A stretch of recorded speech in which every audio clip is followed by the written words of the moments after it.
Kita awali dengan informasi pertama, Saudara Kepolisian Daerah Aceh menggelar operasi Zebra Selawah sejak 26 Oktober hingga 8 November mendatang.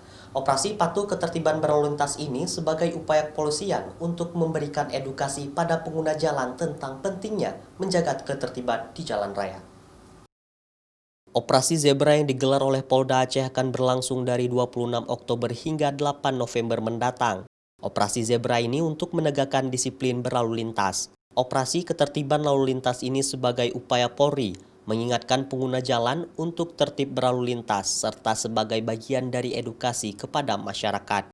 Dalam operasi Selawah 2020, beberapa prioritas yang menjadi sasaran operasi yang dilakukan Polri, diantaranya penggunaan helm yang berstandar SNI, penggunaan safety belt pada roda 4, pengemudi yang menggunakan handphone pada saat mengemudikan kendaraan. Operasi Zebra Selawah 2020 digelar serentak di seluruh Indonesia dengan tujuan untuk menertibkan pengguna jalan agar tertib berlalu lintas, termasuk memeriksa keabsahan administrasi surat kendaraan bermotor, serta mengingatkan pengguna jalan untuk menggunakan masker. Dengan tujuan edukasi kepada pengguna jalan tersebut, membuat pengguna kendaraan patuh dalam di jalan raya.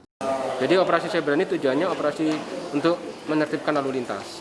Jadi di sini juga ada tindakan persuasif, ada tindakan preventif, dan juga ada tindakan represif penegakan hukum. Jadi selama operasi Zebra ini rata-rata pelanggar yang paling banyak adalah tidak menggunakan helm. Ini pelanggaran paling banyak. Sasaran operasi Zebra ini itu untuk penertiban lalu lintas. Jadi ke tempat-tempat lokasi-lokasi yang ya terutama di jalan yang kira-kira padat untuk pengguna sepeda motor, pengguna kendaraan bermotor, kita akan tertibkan. Bagaimana orang juga memakai helm, membawa surat-surat, sesuai dengan kemudian jangan melanggar pelanggaran lalu lintas yang lain. Jadi seperti biasa operasi Zebra ini rutin, tiap tahun dilaksanakan. Tujuan utamanya adalah kita menghimbau atau mengedukasi kepada masyarakat supaya tertib berlalu lintas. Polda Aceh berharap masyarakat mematuhi aturan berlalu lintas agar tetap tertib dan menghindari kecelakaan di jalan, serta tidak terjaring dalam setiap razia ketertiban berlalu lintas. Mustajab, Kompas TV, Banda Aceh.